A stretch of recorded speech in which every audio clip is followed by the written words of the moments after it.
70, 80, 90। अरे वाह, ये तो पूरे 1,00,000 है और ये है मेरा सोने का सेट। चलो कुछ नहीं तो काली के माँ बाप ने ये तो दे ही दिया, इतने में ही मैं खुश हो जाती हूँ। वैसे भी इकलौता बेटा है तो कैश और जेवर आते ही, लेकिन मेरी हैसियत भी तो ज्यादा पैसे वाली नहीं है, वरना अमीर बहू फंसाती। माँ, आप ये सब क्यों लेकर बैठे हो? पैसे को आप तिजोरी में रख देती। हाँ, रखने ही जा रही थी, लेकिन इन सब चीजों को देखकर मेरा मन ही नहीं भर रहा, दिल में लड्डू फूट रहे हैं। आज से पहले मैंने 1,00,000 रुपए देखे कहाँ है, लेकिन तुम्हारी शादियों में बहुत पैसे देखूंगी। मेरी 5-5 गोरी दूध जैसी सुंदर बेटियां हैं, तुम्हारे लिए तो अमीर घर का लड़का ढूंढूंगी और मजे ही मजे फिर। ओहो माँ, आप भी ना जब देखो तो हर वक्त पैसे की बात करती रहती हो। पैसा ही सब कुछ नहीं होता माँ। अरे तुम ये सब छोड़ो, अगले हफ्ते हमारी भाभी इस घर के अंदर आ जाएंगी। उनके लिए कुछ सरप्राइज प्लान किया है या नहीं?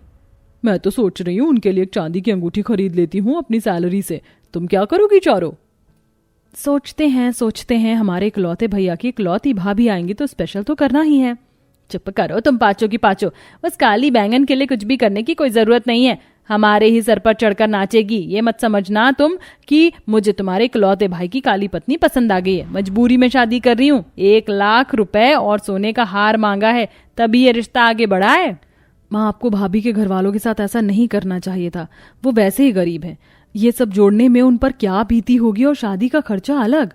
ये सब तुम लोगों को सोचने की जरूरत नहीं है। परेशान तो मैं हूँ जो तुम पांचों बेटियों की शादी करनी है। अब मैं ऐसे नहीं बटोरूंगी, कैसे करूं? अकेला तुम्हारा भाई 5 बहनों की कैसे शादी करेगा? माँ भूलिए मत, हम पांचों काम करते हैं और मोहिनी गौरी तो ट्यूशन पढ़ाती हैं।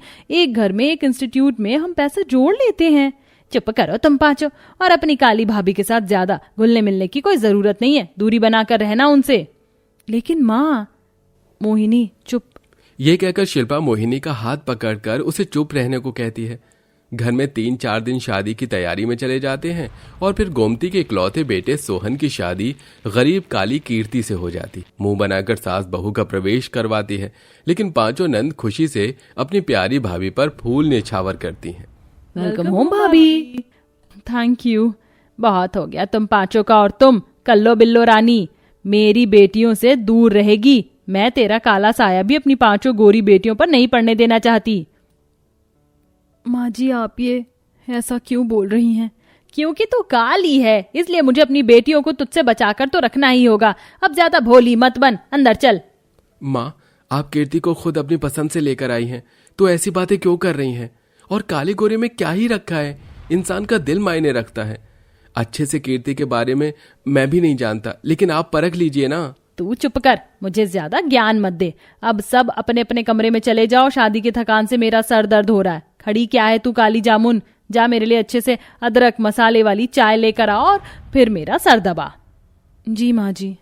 ये कहकर कीर्ति रसोई में चाय बनाने चली जाती है, जहाँ उसकी 5 नंद अपने कमरे से छुपकर रसोई में उसके पास आ जाती हैं। भाभी, अकेले अकेले चाय बना रही हो? अरे वो भी सिर्फ माँ के लिए। आप हमें अपने हाथ की चाय बनाकर नहीं पिलाएंगी? नहीं दीदी, ऐसी कोई बात नहीं है। मैं आप 5 के लिए भी चाय बना देती हूँ। लेकिन आप मेरे पास क्यों आई हैं? अगर माँ जी ने आपको मेरे साथ देख लिया तो वह आपको भी डांटेंगी और मुझे भी। आप 5 दीदी इतनी सुंदर हैं कि मेरी परछाइयाँ भी नहीं पड़नी चाहिए। बस करो भाभी, माँ की बातों को आपने अपने दिल पर ले लिया, लेकिन हमें फर्क नहीं पड़ता। हम आपके बारे में ऐसा नहीं सोचते। हम तो आपके साथ रहेंगे, इसीलिए तो छुप कर आए हैं। और ये परछाई, काला गोरा सुंदर, हम ये सब नहीं मानते। आप हमारी इकलौती भाभी हैं और आपको हम दुखी नहीं देख सकते। हाँ भाभी, इसलिए खुश हो जाइए, वरना हमें खुश करना आता है। नहीं दीदी, मूड सही नहीं है। मैं माँ जी को जल्दी से चाय बनाकर देकर आती हूँ। ओहो, हमारी भाभी तो बहुत उदास है। चलो इन्हें खुश करते हैं। तैयार हो ना तुम सब? ऐसा कहते ही 5 नंद अपनी काली भाभी के गुदगुदी करने लगती हैं, जिससे वो हंसने लगती है और हंसते हंसते जमीन पर लोटपोट हो जाती है। अरे बस दीदी बस, वरना हंसते हंसते पेट में दर्द होने लगेगा। मुझे माँ जी का सिर भी दबाना है। अच्छा ठीक है भाभी, मैंने इसमें दूध डाल दिया, आपकी चाय बन गई है। शुक्रिया आप 5 का। मुझे सच में बहुत अच्छी नंदे मिली हैं जो मुझसे इतना प्यार करती हैं। कीर्ति अपनी 5 नंद को भी चाय दे देती है और सास को भी चाय दे आती है, जिसे पीकर उसे अच्छा तो लगता है, लेकिन फिर भी मुंह बनाकर ताना देती है और वो काली बहू से अपना सिर दबाने लगती है। सही लग रहा है। हे भगवान, मेरा सर तो फटा जा रहा था। अच्छे से दबा मर जानी, हाथ ना चल रहे तेरे ने को ठीक से। कर रही हूँ माँ जी, मैं कर रही हूँ। फिर गोमती कीर्ति को भेज देती है। कपड़े चेंज करने के बाद वो अपने पति के पास बैठती है तो सोहन भी उसे समझा देता है। सोहन जी, आप परेशान मत होइए, मैं समझती हूँ। माँ जी को मुझे सही से अपनाने में वक्त लगेगा और मैं हार नहीं मानूंगी। अगले दिन गोमती जानबूझकर बहू को जल्दी उठा देती है और उसे 10-12 आइटम खाना बनाने के लिए कहती है। फिर कीर्ति घर की सफाई करके पोंछे की बाल्टी लेकर जा रही थी कि सास जानबूझकर काली बहू को गिराने के लिए पैर अड़ा देती है, जिससे पोछे का पानी सारे में गिर जाता है और उसे भी चोट आती है। माँ, पता नहीं कैसे गिर गई। अब दोबारा से सफाई करनी होगी और इतना सारा खाना भी बनाना है। कल मुंही नास पीटी, देखकर नहीं चल सकती, पूरा फर्श गंदा कर दिया। मुझे भी अपने साथ गिराना चाहती थी ना तू। सारी चालें समझती हूँ मैं तेरी। अब उठ यहाँ से सफाई कर। जी माँ जी। फिर कीर्ति वहां की दोबारा सफाई करके नहाने जाती है और रसोई में आकर खाना बनाती है। ये सब होता हुआ देख पांचों नंद को बुरा लगता है और मदद करवाने के लिए वो पहुंच जाती है। भाभी, दाल मखनी, चावल, रायता, हलवा तो तैयार है। अब आप और क्या बना रही हैं? अरे अभी मुझे 6 आइटम और बनाने हैं, बस वही कर रही थी। अरे तो आप इतना सारा खाना अकेले क्यों बना रही हैं? हमें कह देती, हम आपकी मदद करवा देते तो अब तक बन जाता। माँ को भी पता नहीं क्या है, इतना सारा खाना बनवा रही हैं। कोई बात नहीं दीदी। फिर पांचों नंद अपनी भाभी के साथ रसोई में काम करवा रही होती हैं तो गोमती आती है। तुम पांचों की पांचों क्या कर रही हो इस काली जामुन के साथ? बोला है ना मैंने, इससे दूर रहा करो। जाओ जाकर अपने मुंह पर उपटन लगाओ और नहा लो, इसने तुम्हें गंदा कर दिया होगा। माँ जी, आप मुझे इतना काला क्यों समझती है कि दीदी के मेरे पास खड़े होने से वो गंदी हो जाएंगी? आखिर मेरी गलती क्या है जब भगवान ने ही मुझे ऐसा रूप रंग दिया है? मेरे सामने ज्यादा जुबान मत चला। अब काली है तो काली ही रहेगी, चाहे भगवान ने बनाया हो या तेरे माँ बाप ने। माँ, बस भी करो, और कितना भाभी को रुलाएंगी आप? चुप रहो, मैंने तुमसे जो कहा है वो करो। नहाओ और काली कलूटन बैंगन, अगर तुझसे घर में अकेले काम नहीं हो रहा है तो अपने मायके बैठ जा। नहीं माँ जी, मैं कर रही हूँ खुद से। मजबूरन पांचों नंद को वहां से जाकर दोबारा नहाना पड़ता है और कीर्ति अकेले घर में खाना बनाती है। वक्त गुजरता है, ऐसे ही गोमती अपनी काली बहू को हमेशा कालेपन का ताना देती है और अपनी पांचों बेटियों को अलग रखती है। लेकिन पांचों नंद भी अपनी इकलौती भाभी की खुशी के लिए कभी उसे अपनी सैलरी से चीज खिलाती हैं तो कभी नई साड़ी लाकर देती हैं। एक दिन वो पांचों नंद के साथ अपने कमरे में खाना खा रही थी, तभी गुस्से से गोमती वहां खाने का सारा सामान जमीन पर फेंक देती है।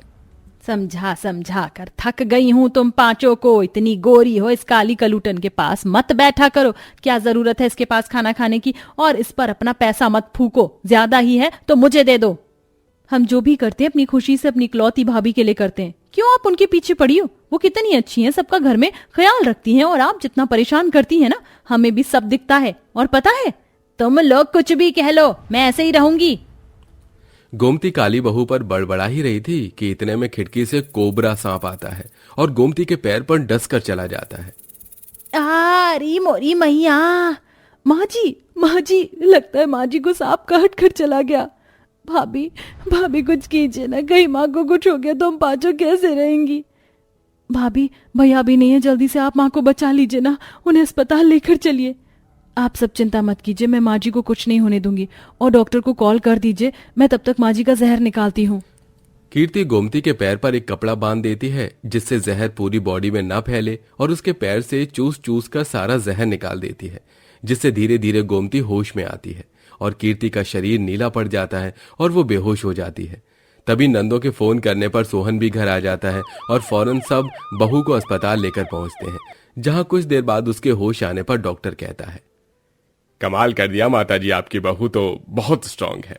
उनकी बॉडी से भी सारा जहर निकल गया और आपको भी उन्होंने बचा लिया।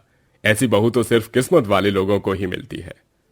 देखा माँ, आपकी बहू ने किस तरह आपको बचाया और आप हर पल उसे ही सुनाती रहती थी। मुझसे बहुत बड़ी गलती हो गई बेटा। कीर्ति बहू, तू होश में आ गई। बहू, मुझे माफ कर दे, मैंने तुझे कितना सुनाया, कितना तेरे काले रंग के बारे में बोला। इसके बाद भी तूने मेरी जान बचाई। शायद चिराग लेकर ढूंढूंगी तब भी मुझे तेरे जैसी बहू नहीं मिलेगी। सही तो कह रही है माँ की, हमारी भाभी लाखों में नहीं करोड़ों में एक है हीरा। तुमने बिल्कुल ठीक कहा। चल बहू मेरे साथ घर चल, तुझे बहुत प्यार करना है। जी माँ जी।